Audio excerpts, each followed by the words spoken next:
very popular subject these days, the carnivore diet. You and I know everything that's wrong with it from a nutritional standpoint. But why are these people have amazing claims? I met a lot of people that have kicked the vegan diet or just struggling. They go on a carnivore diet and they do have great stories.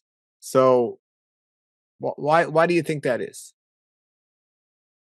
I think that there are a, a small amount of people with an autoimmune condition, particularly rheumatoid arthritis, that are sensitive to some plant-derived compounds that flare them up. We know from experience of working with fasting, where we have some rheumatoid arthritis patients that flare up to certain plant elements, that we fast them, their pain goes away, and we feed them again with refeeding, even just watermelon, they start to flare up again, you know?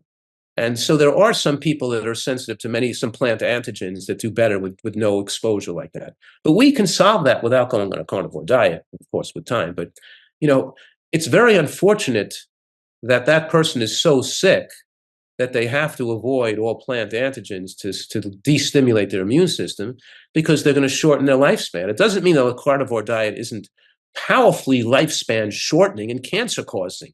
Just because they feel better temporarily because they have an autoimmune sensitivity to some plant antigens, it's very unfortunate. But a carnivore diet could also help some people with schizophrenia because the ketosis and the lack of, in other words, you're containing a certain abnormal biochemistry in the brain that can distort. So there's a couple of places where it could be useful.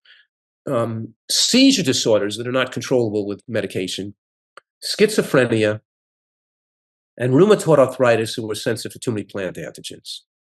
But we don't usually put people on a carnivore diet if we can solve it in some other way. And it's very rare that that a person would ever have to resort to that, because through fasting and then introducing foods that have lower antigenic potential, we can design a plant-based diet that could also keep the person in good control in the vast majority of cases. And it would be very rare that you wouldn't give because we could just start to give them a food like, with low antigenic potential, like zucchini and white potato and white rice, and then gradually get them on cooked green vegetables and move them onto food so that we can increase and get them and fast them again, and then we can keep increasing their exposure to lower the sensitivity, lower the body weight, lower the toxicity, and get them able to tolerate plant antigens.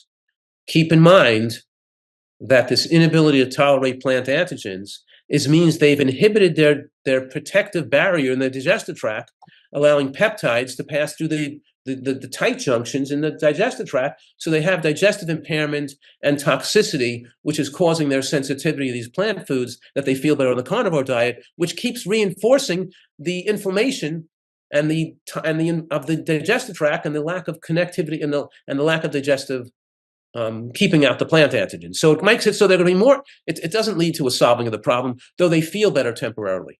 But it's such a small number of people that have used that with a big megaphone to make believe the carnivore diet is a healthy diet for every person to eat. And that's just such a nonsensical. Well, people don't know, and if you don't know anything about nutrition or health, and you start eating a certain way and you start feeling all these great benefits, of course you're going to tell the world. That's because it's working for you. They don't know the crux of it and the damage they're creating. They're just so excited that they're feeling great that they want to tell the world. Yeah, I know. But You it's know? amazing um, how 10,000 studies show how destructive that is to a person's health, and people could ignore all those Well, all you the look time. at studies, people don't. You do, and that's why I want to have you as a guest here. And that's what I said. You're not narrow-minded. If you see a study showing something that even goes against what you find best for you, you're open to it. That's what I meant by not being narrow-minded and being open to other things. Let me Thank you. ask. Let me ask you. No, thank you, because it's a breath of fresh air and it's important.